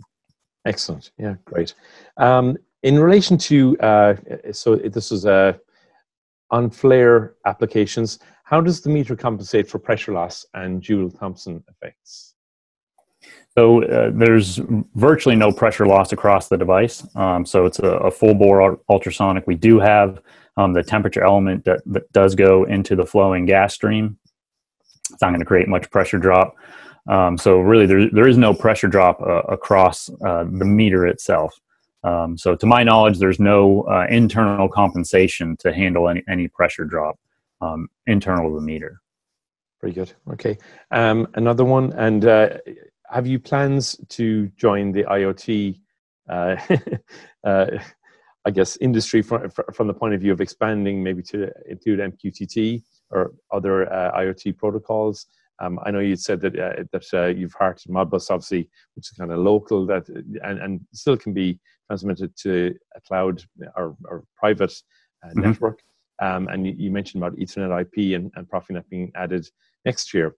So is that a thought for, you know, like pipeline type monitoring over longer distances, perhaps? Sure. I can't say about that specific organization themselves. However, we are doing a lot of research and investigation, like other companies are, into IoT. So we have developed our own platform for IoT, but we're also working with some others as well. So what I can do is, you know, do some deeper diving and find out who we're working with. If that's, you know, a prevalent entity in oil and gas, you know, specifically for pipelines, I have to imagine that that's an organization that we are working with. However, I don't want to speak out of line and provide an incorrect answer, so that's something I'll look into. No problem. Another quick question. So, is it natural gas only that the range that you showed is suitable for, or what about other process gases and more industrial gases? Yep. No. So the great thing about this device is there's a lot of crossover, right? So it's natural gas or process gases, waste gases, gas mixtures, even gases that consistently have a change in composition. Right. That's one of the big advantages of the instrument is when the composition is changing, right? So some technologies require a fixed composition or a fixed density. Well, this instrument doesn't quite care as much about the composition or density being fixed. But yeah, you can use this in many of the utility and process gases throughout the plant. Very good, excellent. Yeah, so that's all the questions that had come in. There was one thing that I mentioned, or I'd said that it was you're with Endress+Hauser for last 2 years, but today is actually your work anniversary. We heard. That's right. Today is 2 years to the day. 2 years today to the day. That's excellent. Superb. And yeah, I was just looking at some other aspects as well. So you covered the natural gas side. Yeah, that was superb. So so I think you actually answered everyone's question as you're going along, which was excellent. So really appreciate that. Yeah. So just thank you once again, Stephen. And you can find out more as well from the links that would have been as part of when you went through registration and looking at the Automation Village part of the VTScada website. You can find out more information as well, or go directly, obviously, to Endress+Hauser to your website as well for more information. So, so that's great. So, look, I really have to thank you. Another question did pop up. So, what are the anticipated wet gas accuracies on the liquids? Well, that was one question. Yeah, so we don't have any, say, empirical calculations yet on accuracy when we're bringing in a high percentage of moisture. So I can't say in terms of that. The expectation, though, in terms of the limit of moisture content and what we're hoping, and we're going to, of course, see with actual test data, is about 8%.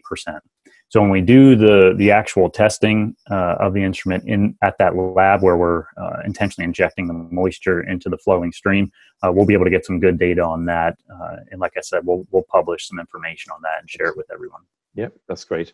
And with that as well, what percentage of liquids can the meter handle? So the expectation right now that we have is up to 8%. So up to 8% moisture content. Very good. And this was a follow-on, so I'm not sure if it's the 8% question, but it was what about CO2 and what about steam? I'm not sure if that's just handling that in general. Yep. Yeah. So the device, it's not going to measure steam flow. You know, steam is a gas, but then there's some limitations there in terms of temperature usually. And the device is only rated at 302 degrees F, so it's really not going to work that well in steam. And then pure CO2, it's not going to work. CO2 can be a challenging application. So though it can handle many process gases and changing gas compositions, there are indeed some limitations to the instrument. Sure, very good. So yeah, I think that's all the questions that have come in. So unless anyone has any quick ones you want to add in right now, I think we're all good. So again, Stephen, thank you so much for your time. It was great having you again, and look forward to having you at another event as well. You're a great company. So if people want to find out more, please go to the Endress+Hauser website as well. And like I said, there's links in various different parts of what we've already sent out. And so, Stephen, thank you so much. Yeah, thank you, Peter. Thank you.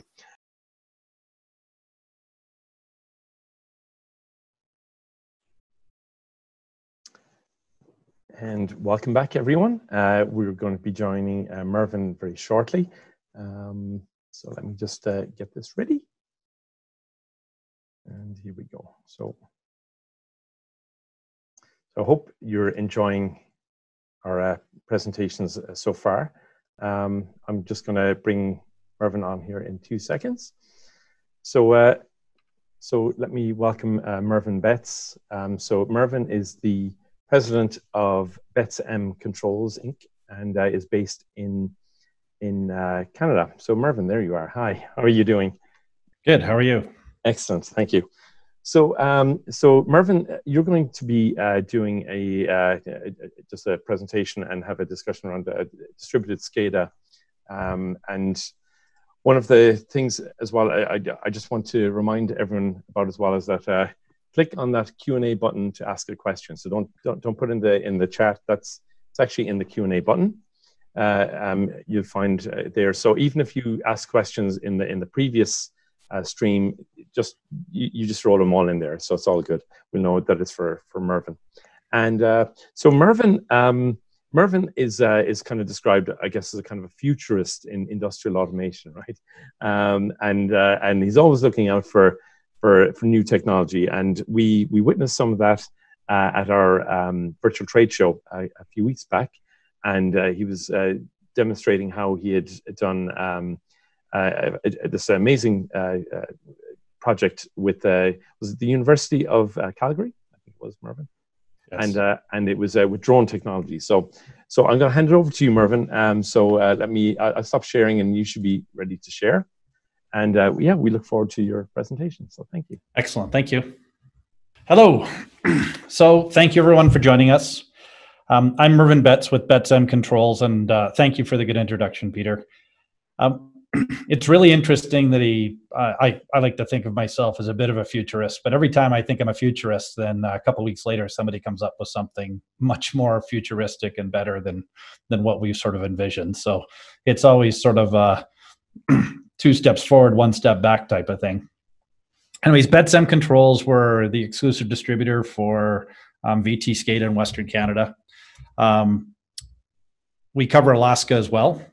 And currently right now we have an architecture that is really a SCADA system, starting with transmitters, and you'll notice SignalFire down there, which was Sandro's first presentation that we saw today. And then we have RTUs and radios, which is Zeta Wave, and then VTScada. So we're really involved in sort of what's changing and evolving in the SCADA world, as well as what's currently going on with edge devices and MQTT and DNP3 and all sorts of different things, as well as visualization software.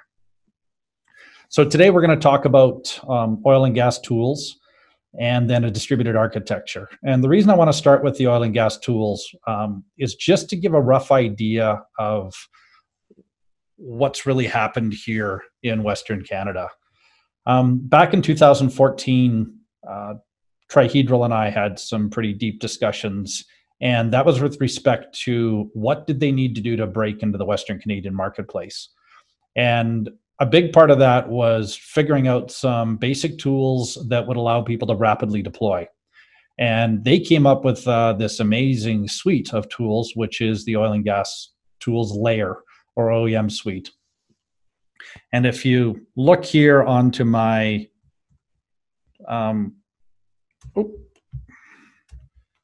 just hold on here. My share stopped. Let me just share my VAM here. If you look here onto my VAM, which is the VTScada application manager, you'll see here there is the oil and gas tools layer in here, and notice that it's not running. And currently that layer is what provides all the goodies and awesome things into these two applications we have running here, which are new application and SE latest. So the oil and gas tools layer is a very, very, very powerful application that actually doesn't cost you anything. It's free. And as well, it doesn't cost you anything in terms of resources or anything like that. So they also built this 151-page document here, which outlines all of the tools in the oil and gas tools, which is a very, very, very in-depth addition to what VTScada currently does. So the other thing that we got out of this wasn't just rapid deployment, but we managed to come out with a template. And one of the things that we found when we looked at other systems, and I'd worked with a lot of different SCADA systems over the years, was when I worked with one of our customers, we had 13 templates we deployed on their Oasis system back in around 1994, 95. When I went and had a look at their system again here, probably 7, 8 years ago, they had about 130 templates.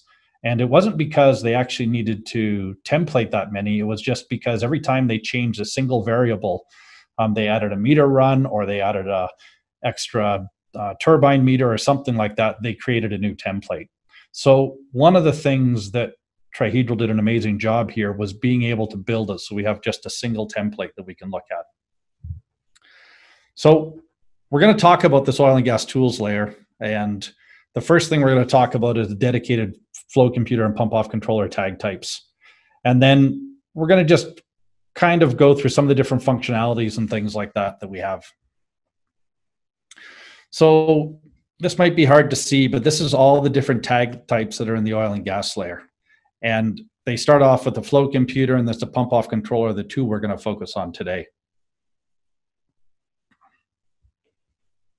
So the flow computer tag.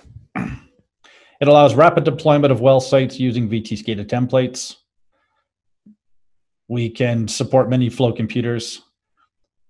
We continually grow. So if you have a new flow computer that you don't see in the list, it's pretty easy for Trihedral to add one. You just have to make the request in. You can either request through me if you're in Western Canada or Alaska, or you can request through your local Trihedral rep or local integrator. Mervyn, sorry to interrupt. I'm not seeing your screen update right now, actually. Oh, okay. It's still showing the VAM. So if you've moved on from that, I said I'd jump in. I did. That's not good. Are you seeing it now? Yep. If you go back to full screen. So I'm not sure if you want to go back one slide or so.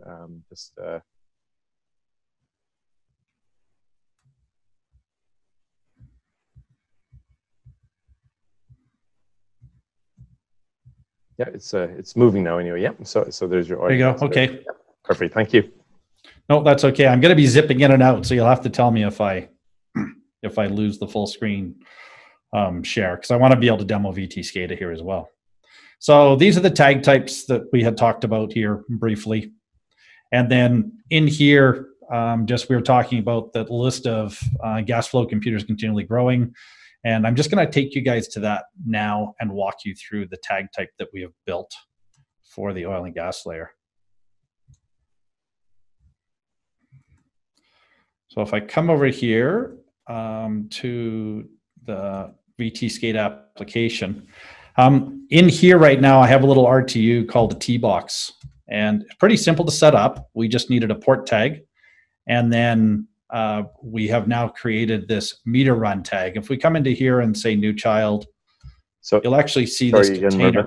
Yeah, it's still showing your PowerPoint just in demo mode there. So okay, sorry, I thought we tested this earlier, but that's okay. You actually select the share as well of the item. I think right now you're sharing your screen, but there we go. We got. I'll just keep flipping then. Okay. No worries. Thank you. So, anyways, in here we have our tag types and we have these containers. And you'll see in here there's the flow computer, and you'll also see in here that we have the pump off controller. As well, you'll see we have little individual components like meter runs and things like that. But when we deploy the flow computer tag type, we actually get all of the goodies inside of it. So that's all we have to do is deploy that. So if we come in here into this flow computer tag type that you see here of type, and we come in here into the root of it and go into the properties, this is what we need to do for configuration setup. So the first thing we need to do is set up and pick the device that we're going to use. So if I pull this down, you can see right now that I've picked a T-Box, but we also support the real flow driver, which is SCADA pack, a variety of rocks because they don't have a consistent memory map across all the product lines, Bristol, ABB Total Flow, as well as the Hawk 9500. So it's a pretty exhaustive list of flow computers. So once you pick that, you can come into the communications part here, and you can actually decide important things like when do you want to do the different polling. So you have monthly, daily logs, alarm event logs, those types of things. And then the last thing you would pick here is the flow meter. And in this, you can pick how many meters, up to 11, and you can actually set the location on them if you want to. And that actually does an automatic lookup of the LSD to convert that to a longitude, latitude, so we can actually put that onto a map. So coming into here now that I've got this configured, and I go to my go-to page, and this actually shows a screen that Trihedral already has custom built for you. And that shows the actual meter run and what the flow data is currently coming through the RTU. And that's all you have to do to actually get this tag set up and get talking to an actual RTU in the field. Now, this also has in here, we have the configuration for the gas compositions, all the alarms and events we can pull back, which are a very big deal. And then we have all the different reporting that we can run. So all of that is pre-built here. Now, you don't need to use these screens. If you want different screens, you can build your own screens and point your SCADA application directly at it, as opposed to using these default screens. But we just wanted to prove that it's possible, it's easy to do, and it can be done.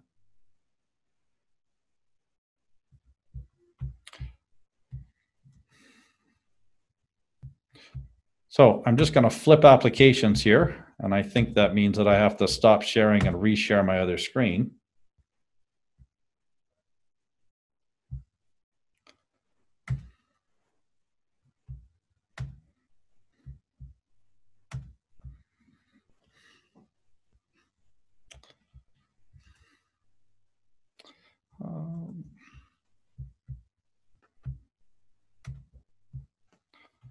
Every time I come out of here, it makes me restart. So that was the flow computer tag. The other thing we have is the pump off controller tag. And that pump off controller tag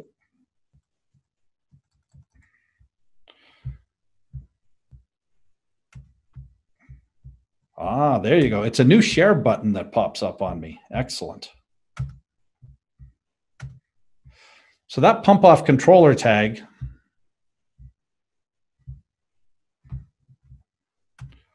resides right in here. And it's the same type of setup, except instead of setting it up as a global pick list for all types, we actually create a different pump off controller for the SAM or the Unico or those types of things. So once again, I've set up my port, and then I come into here into my properties of the pump off controller tag that I have. And then we have here the IO device that we would pick, and that would give us open Modbus TCP and then our communication links. Now, what's really cool about this is included with this pump off controller tag is actually the graphics that go with it. if you want to make use of them. And once you set that up, and one of my customers it took us literally 5 minutes to get this pump off controller tag working. It actually provides all of the Dynacard data as well. So that comes automatically, it instantly retrieves as soon as you get it set up.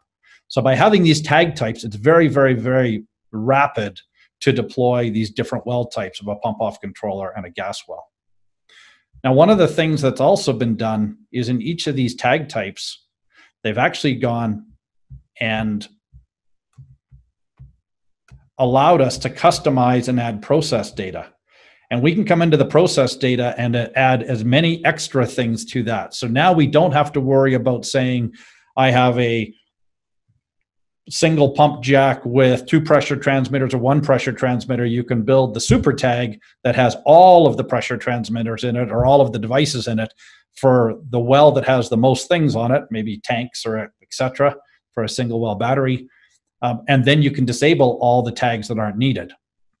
So it provides a very, very, very rapid, capable, easy deployment as well. It keeps you into only 1 tag type for an oil well and only 1 tag type for a gas well.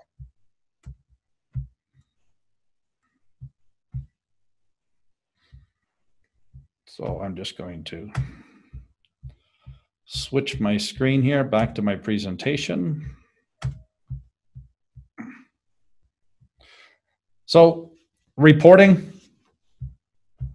One of the things that they did for reporting in the Directive 17 or API 21.1 is they created all these different daily reports, which is the monthly report, event logs, and those are standard things that you need for reporting applications. They also support CFX for FlowCal. So the different file types, typically CSV, but also CFX, allows you very, very quickly to get your audit trail data all into a single place in a single format. So I'm going to quickly talk about bulk imports. And bulk imports, we did this for a demo for a customer, but a lot of our integrators use the bulk import for lab analysis. And basically that gas composition that I showed you in the gas layer, what normally happens is people will go out and do lab samples on their wells every 3 months, 6 months, a year, things like that. And then from these actual labs, Agate, Signet, MaxLink, any of those customers, they would actually get a report that comes in an Excel or CSV format. And what happens here is we can actually take those Excel files and drop them straight into a directory, and then VTScada will automatically go through and find the compositions for those meters and then push them down into the actual meter itself. So that keeps all your gas compositions continuously current with what your lab data is without having to worry about manually going in every month or couple months and changing those meters. And for some of our customers who have like 10,000 wells, that would be a lot of work for somebody to do, where the automated process makes it much simpler.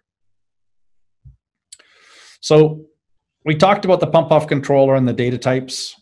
And we talked about the fact that we can use 1 tag for oil wells and 1 tag for gas wells.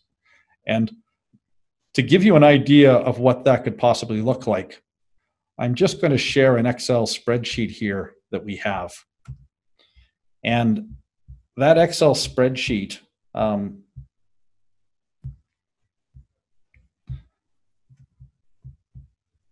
allows us to do a rapid import. So once you build up your super SCADA tag for your gas well or your oil well, then you can come into your export from VTScada, and any wells that are standard, you can leave them blank in here. And any wells that have custom things, and all of them, of course, would have custom longitude and latitude, but you can put all of that customized data right into here, and then you can bulk import. And when we did this import, we bulk imported around 3,000 wells. And we actually created different tag types just to show the customer of a FlowBoss a SCADA pack so they could see the different types of wells that they had. So it was a very, very simple way for us to import a massive amount of wells with a massive amount of data.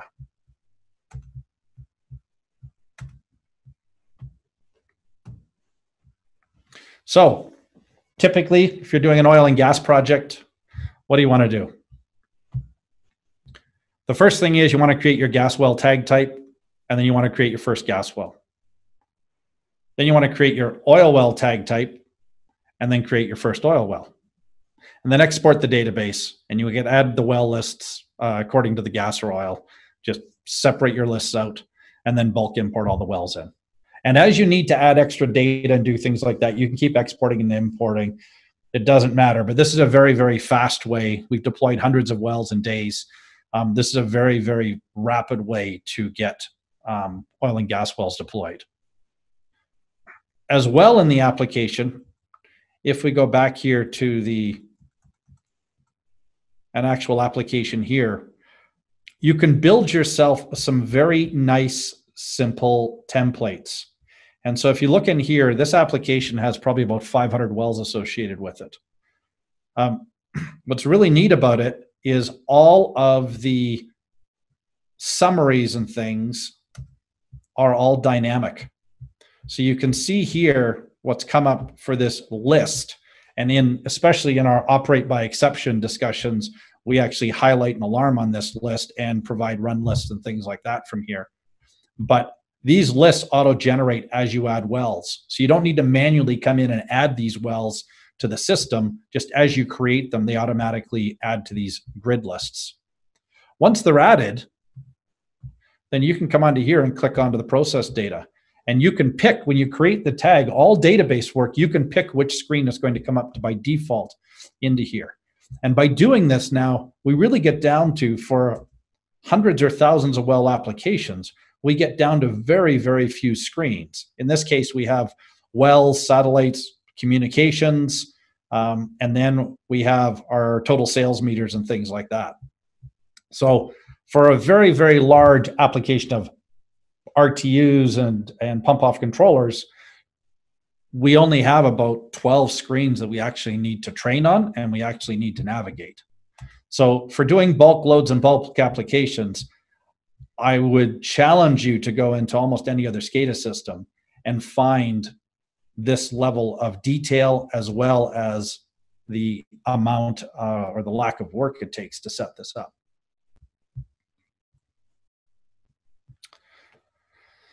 So now let's talk about the tough stuff. PLCs, plants, and batteries. So if you're going to import a PLC for a battery or a satellite or something like that, we have some challenges. One is typically the PLCs, even if they're for the same pump or same compressor, have not been programmed the same. It's a challenge because we don't really have PLC standards that are well defined in the industry so that a programmer can configure one PLC the same as another PLC.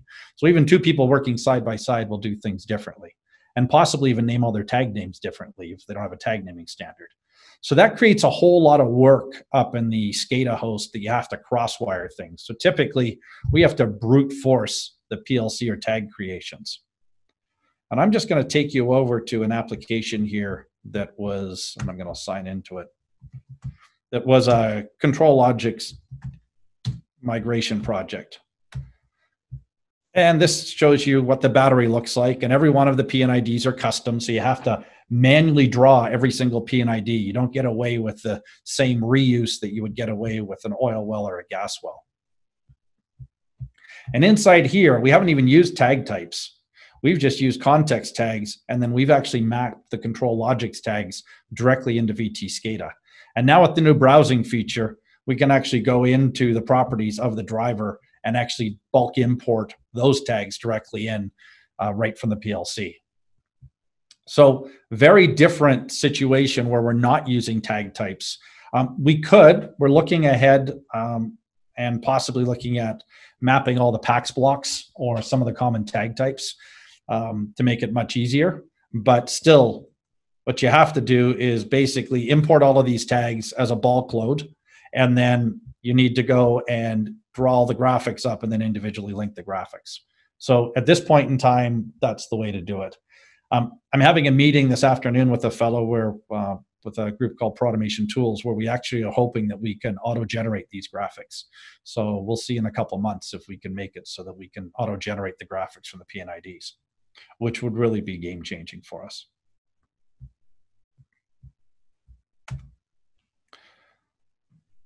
So when it comes to tag database creation, if you're not using a Control Logics, but you're using a GE or Modicon or something like that, one of the things, be aware that Trihedral does migrations for free on SCADA hosts. So if you're migrating an existing clear SCADA system or factory talk system, it's on a best effort basis, but certainly be aware that that's a service they provide, and they do an amazing job of it.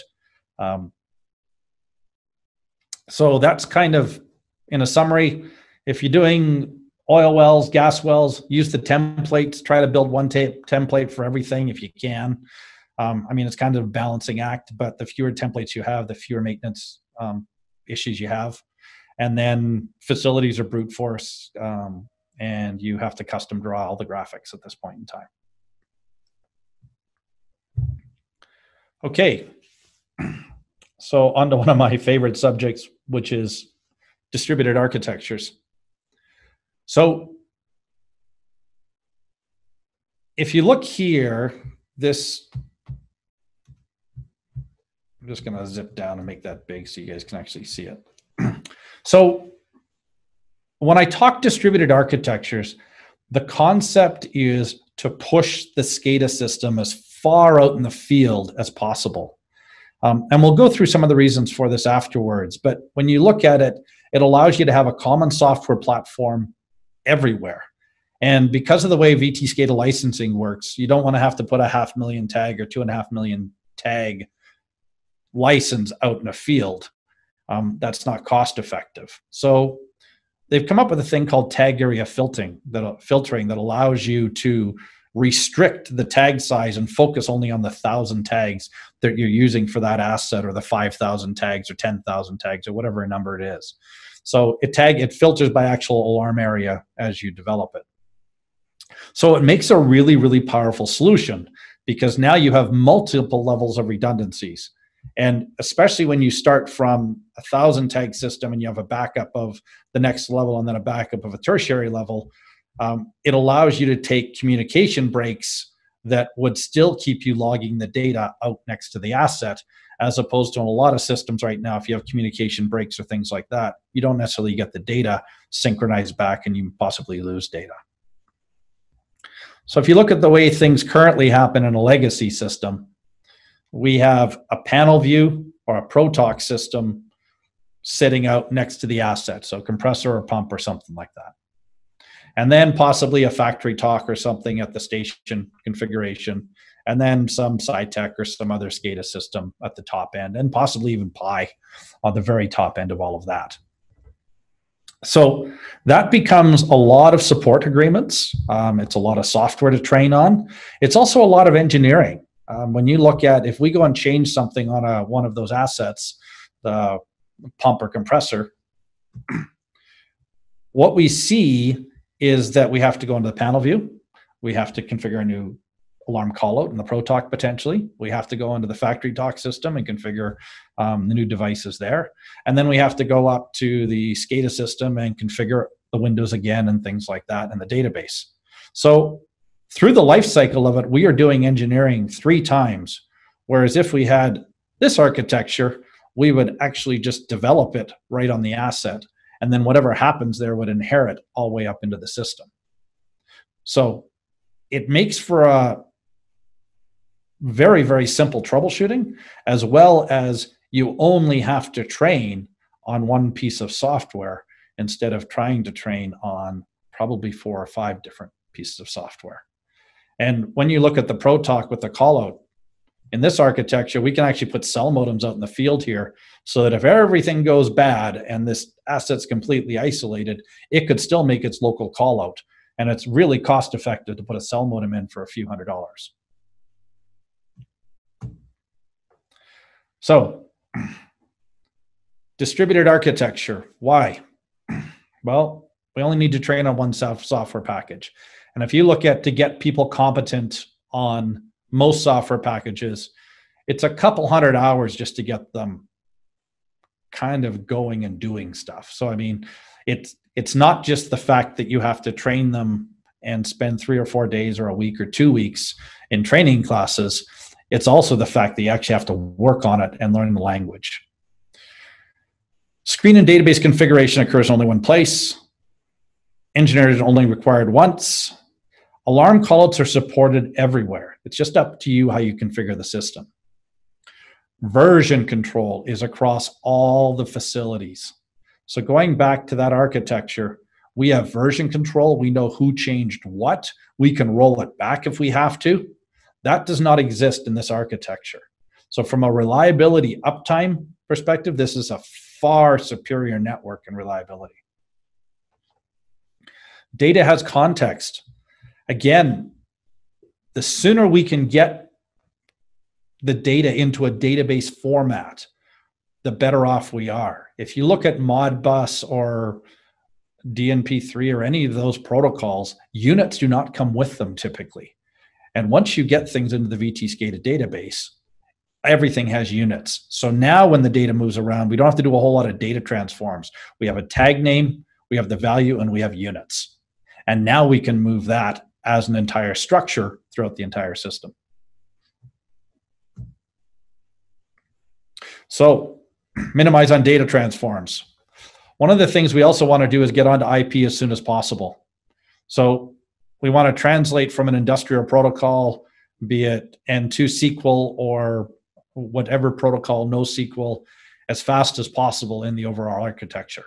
So for real-time process control, we need to be in the VTScada historian, which is very, very, very effective at putting a lot of data in. But for doing analysis, we need to move that data out the top end of VTScada and into something enterprise ready or capable so that people can get their SAP reports or Iris reports or any Power BI or any of those types of things. So the concept is we want to have the real-time process control and alarming all taken care of where it belongs in the SCADA system. And then after that, we want to be able to get the data so as many people can get access to it and as many analytics can get access to it as possible. So every time you do data transforms, it costs you a lot of money. So again, going back to this architecture, if you can just convert as soon as possible from the device right into the process historian, the other thing that this architecture does for you is it allows you to have a single alarm callout managed solution for everything. As opposed to when you go into this architecture, you have to manage alarm callouts at many different levels and many different access points. It's also a security nightmare, depending on, because people go and throw open cell modems and things like that so they can remotely access their systems because they have different people working on different things. Whereas this is an entire enterprise concept. And big thing, calculate the life cycle cost of ownership. That's a massive deal. People don't take into account lots of times when they deploy things. They look at capital, but they don't look at what it's going to cost them to maintain things, to add points, to do those types of things, which become really, really, really expensive when every time I add a point or add a device, it takes me 4 or 5 people that I have to work with in order to bring that data into the system. So you want to automate things as much as possible, similar to what we did with the oil and gas wells. You want to have the fewest data transforms possible or the fewest tag remappings. So that is it for now. Does anybody have any questions? Great stuff. That's great, Mervyn, as well. Thank you so much. That was very, very good insight in that. Yes, some questions that came in because I'm getting them in various different ways. So do you use any custom scripts to set defaults for parameters, etc.? You can, but typically in the oil and gas layer, so going back to the gas well and the oil well, you don't need any custom scripts in that. The whole idea of the layer was that the layers got built without you having to do any custom scripting to deploy that architecture. So the applications I showed you, there are no custom scripts other than what Trihedral did as part of the layer. If you want to add custom scripts, absolutely. I mean, you can script all day in VTScada. Instead of building calc blocks, you can put in your own scripting to whatever degree you want to. Very good. Okay. Another one here. So how do you share custom apps in different apps? And then how do you update them later? So the VAM that I showed you, which had the layer in it, those are snapshot change sets. So to update the layer is literally when a layer comes out from Trihedral, you just double click on it and that layer gets embedded. If you're actually trying to share your own applications, then you can do what one of our customers did, which they've built their own layer. So we have the CNRL tools layer. And it's an interesting layer because one of the executives at CNRL said, we would like to share our layer with the world so that when we buy them, it makes it easier to integrate. So that layer is also available with a bunch of tools, and you saw the grayscale graphics and things like that we had in. But we've been trying to move a lot of those tools into the oil and gas layer from the CNRL tools layer, but it's definitely available.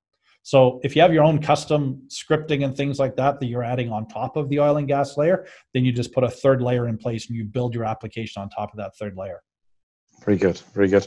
And previously, when we were kind of even discussing about like distributed architecture, and you were kind of saying that that the power of VTScada trying to get it right, right at the edge, and start doing kind of the data gathering and processing, and then only kind of using it then to shift kind of what you need to move from A to B to C.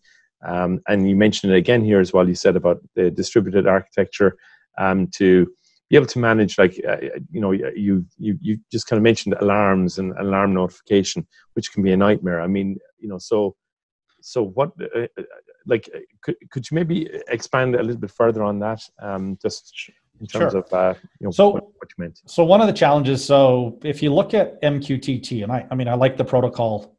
It's a very, very interesting solution. And I like the fact that we can grab data from like a Ranger and bring that into the SCADA system.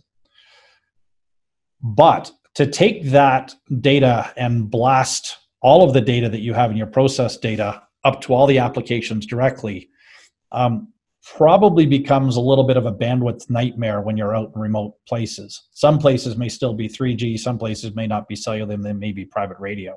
Mm-hmm. So you need to be careful about where you put your data. And one of the things that works very well is to use the SCADA, enterprise SCADA, as the common security point that you manage all of your data through.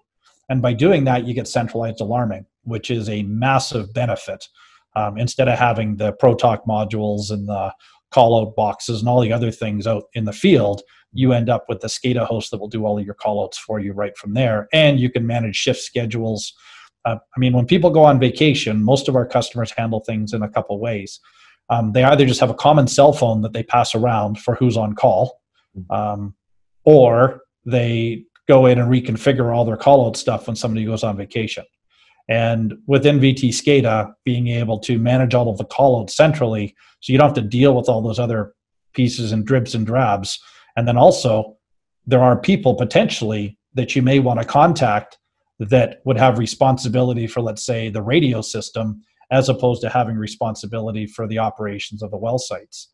And so by being able to still send alarms to multiple places, it makes a tremendous amount of sense, as opposed to having an operator on call that gets a call that says the network's down. What's he going to do? He's going to call the person that's in charge of the network.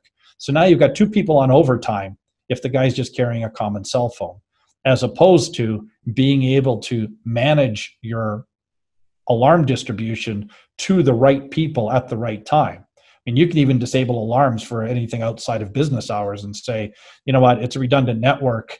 We're not worried if one goes down, they can deal with it in the morning. So there's a whole bunch of workflow things that get simplified dramatically by having a centralized alarm solution. Very good. Yeah, even like shelving alarms as opposed to disabling, which is quite different, and that's a whole other topic. But is there a question on shelving? No, but if you'd like to cover it, I think that would be. Well, no, just no. Yeah, I mean, yes. One of the things is you can Same thing for managing bypasses. So when somebody comes in to do a calibration on your gas detection system, you can manage your bypasses easier if it's in a centralized system. And also, you know the data quality if it's in a centralized system much more effectively than if you're having to pass through data through a local HMI and then passing it on to the next level, which is the SCADA host, and passing it all the way up into the enterprise. So that's one of the powers of the getting everything into one system. Absolutely. So just in terms of, like I mentioned that you're kind of a bit of a futurist in the industry as well. So I mean, what kind of stuff, or can you give us a hint as to what you're working on, or even, you know, what kind of challenges do you think that still need to be solved out there that maybe you're secretly working on? So right now, some interesting things we've been doing is doing pictures of wellheads.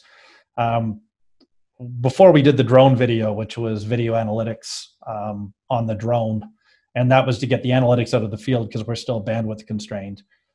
We need to be able to figure out how to do picture analytics out in the field on the devices or on the host for a facility, those types of things, so that we don't have to move all that data back yet. We are still bandwidth constrained. I mean, in 3 or 4 years, I'm hoping 5G will solve most of that. And then that really drives us to trying to get back into a centralized system as much as possible. So the real big thing for video analytics, though, I don't know if we're ever going to have enough bandwidth to cover all the video we have in the world. I mean, the numbers are like 0.00001% of the video we actually use or look at that we take and store. And it's very expensive to store terabytes versus streaming data.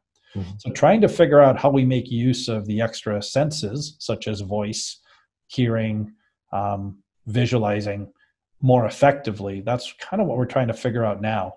And how do we find protocols that actually move pictures as well as moving data? And how do we get data into having context as soon as it possibly can, so we have all of the information about where the data came from, what the life cycle of that data is? So what happens when you do a calculation on something? How do you look at that calc and say, oh, the source of that data was RTU1 and PLC3, right? And those are the types of things that we're trying to figure out now, is how do we manage that data model so that we can come up with the next step of data having context. And data should have context as soon as it possibly can.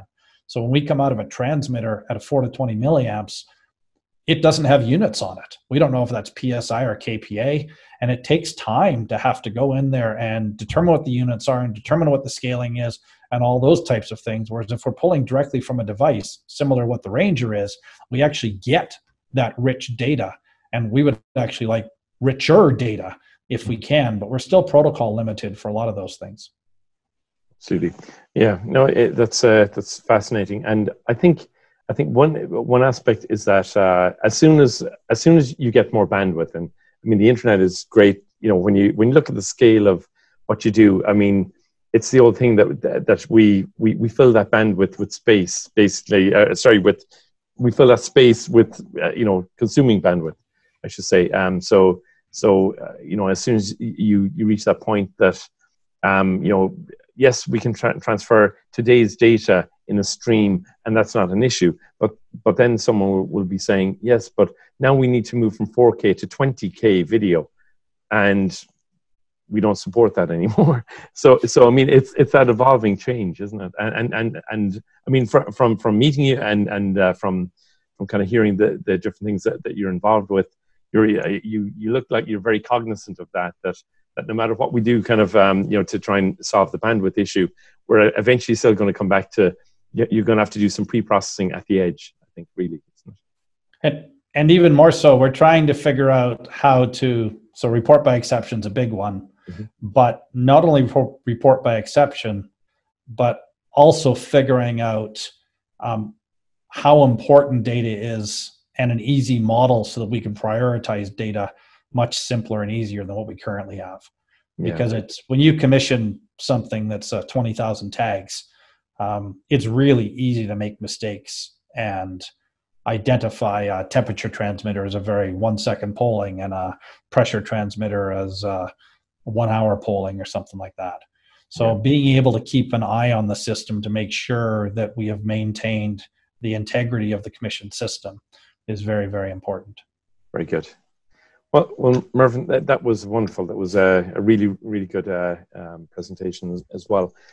People can, of course, find out more from your website, which is .com. Excellent. Yours? Thank you very much. Yeah, thank you so much, and we look forward to having you at the next event as well. And so take care and be safe. So thank you for that again. Excellent. Okay. Well, to everyone else, I'd just like to once again thank you all for attending our first one of these breakout sessions, which was a follow-on, obviously, from our virtual trade show. We do have our virtual trade show coming up next week. So that's going to be on Thursday, April 23rd. So we're going to probably do these on Thursdays on a monthly basis. That's our plan, and we'll do that and go from the trade show to breakout sessions. Generally speaking, a week or two afterwards as well. So I just want to thank you very much from my perspective. Thanks for tuning in today, and yeah, we look forward to having you at another event. And be safe, be well. Thank you.